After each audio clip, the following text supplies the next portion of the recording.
வணக்கம். நம்ம இன்னைக்கு இந்த வீடியோல ஒரு ஈவினிங் ஸ்நாக் தான் பண்ண போறோம். அதுக்கு ஒரு 2 முட்டை எடுத்திருக்கேன், 4 அப்பளம், கொஞ்சம் உப்பு, ஒரு 2 ஸ்பூன் அளவு மைதா மாவு எடுத்திருக்கேன், கொஞ்சம் பெரிய வெங்காயம் மீடியம் சைஸ்ல ஒன்று கட் பண்ணி வச்சிருக்கேன், ஒரு பச்சை மிளகாய் கட் பண்ணி வச்சிருக்கேன். வாங்க எப்படி செய்யலாம்னு சொல்லி பார்க்கலாம். இனி ஒரு பாத்திரம் அடுப்பில் வச்சிருக்கேன். இதில் 1 டேபிள் ஸ்பூன் ஆயில் சேர்க்குறேன். எண்ணெய் காஞ்சதும் கடுகு சேர்த்துடலாம். 2 கருவேப்பிலையை பிச்சு போட்டுக்கலாம். ஒரு பச்சை மிளகாய், வெங்காயம் இது வதங்கணும். கொஞ்சம் உப்பு போட்டுக்கலாம்.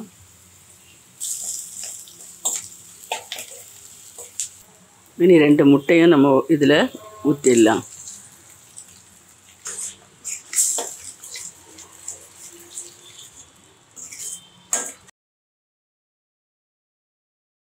கொஞ்சமாக மிளகாத்தூள் சேர்த்துக்கலாம். எல்லாம் சேர்த்து நல்லா மிக்ஸ் பண்ணிடலாம்.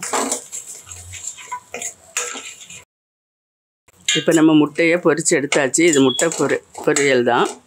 இது ஒரு பாத்திரத்தில் எடுத்து வச்சிடலாம். இப்போ அடுப்பு ஆஃப் பண்ணிவிட்டு இதை எடுத்துடலாம்.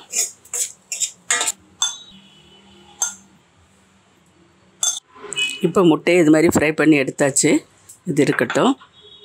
இப்போ அப்பளத்தை எடுத்து இதில் 4 அப்பளம் எடுத்திருக்கேன். இது இந்த தண்ணியில் கொஞ்சம் டிப் பண்ணி மடங்குற மாதிரி இதை எடுக்கணும்.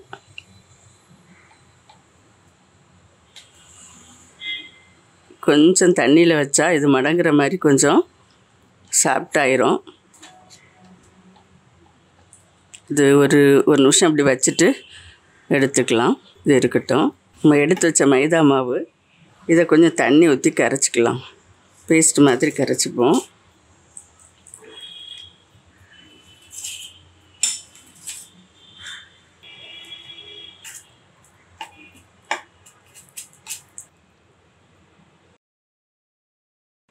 கட்டி இல்லாமல் கரைச்சாச்சு.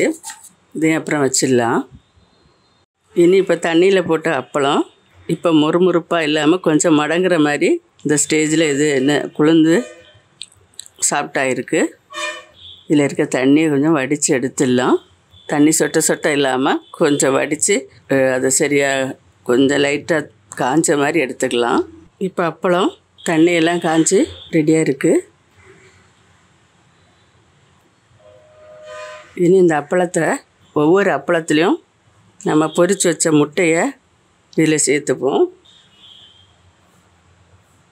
இதில் நம்ம சேர்த்து பிடிக்கிற அளவில் இந்த ஸ்டஃப்பை வச்சுக்கணும். இப்போ இந்த மைதா மாவில் நம்ம கரைச்சி வச்சதை பேஸ்ட்டாக எடுத்து இந்த ஓரத்தில் லைட்டாக பசை மாதிரி ஒட்டணும். அதுக்காக தான் இதை போடுறோம். இப்படி எடுத்து வச்சுக்கலாம். ஒட்டி விட்டுலாம். இப்போ இது மடக்கி விட்டுலாம்.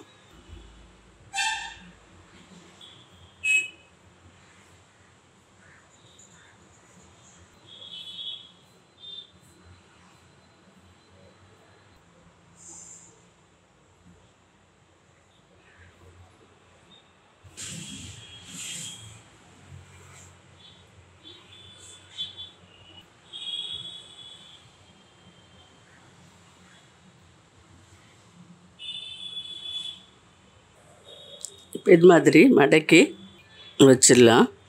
இதில் இனி ஸ்டஃப்பை வச்சிடலாம். இப்போ இனி இப்படியே மடக்கிடலாம். இப்படி மடக்கும் போதே இந்த பேஸ்ட்டில் கொஞ்சம் எடுத்து மைதா மாவு பேஸ்ட்டை இது மாதிரி தடவி வச்சிடலாம். இது எண்ணெயில் போடும்போது பிரிஞ்சு வராமல் இருக்கிறதுக்கு தான் இப்படி பண்ணுறோம். அவ்வளோதான். இது மாதிரி இப்படி ஒட்டிட்டோன்னா பிரிஞ்சு வராது எண்ணெயில் போடும்போது. அப்பளம் ரொம்ப சாஃப்டாக இருக்கிறதுனால பிரிச்சுட்டு வந்துடாமல் சரியாக பார்த்து போடணும். இது மாதிரி எல்லாத்தையும் பண்ணிடலாம். இப்போ அதுக்கு அடுத்தது எடுத்து வச்சிடலாம்.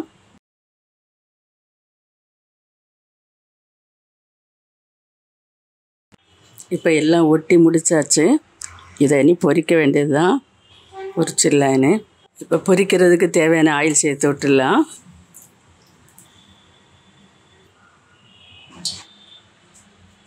எண்ணெய் காய்ச்சதும் போட்டுடலாம். அடுப்பை குறைவான தீயில் வச்சுக்கிட்டா போதும்.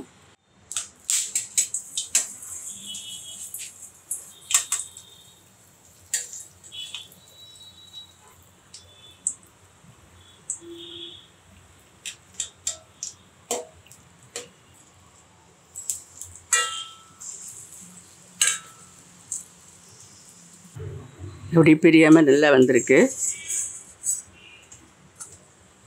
எல்லா பக்கமும் நல்லா பொரிஞ்சிருக்கான்னு பார்த்து எடுத்துடலாம். இதை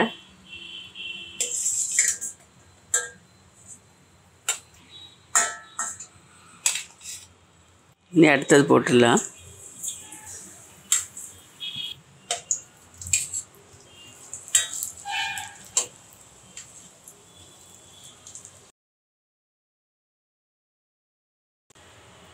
ரொம்ப சீக்கிரமாக செஞ்சிடலாம்.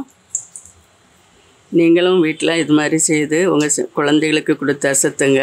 ரொம்ப விரும்பி சாப்பிடுவாங்க. இவ்வளோதான், அடுப்பு ஆஃப் பண்ணிடலாம். இப்போ இந்த ஸ்நாக்கு சூப்பராக ரெடி ஆயிடுச்சு.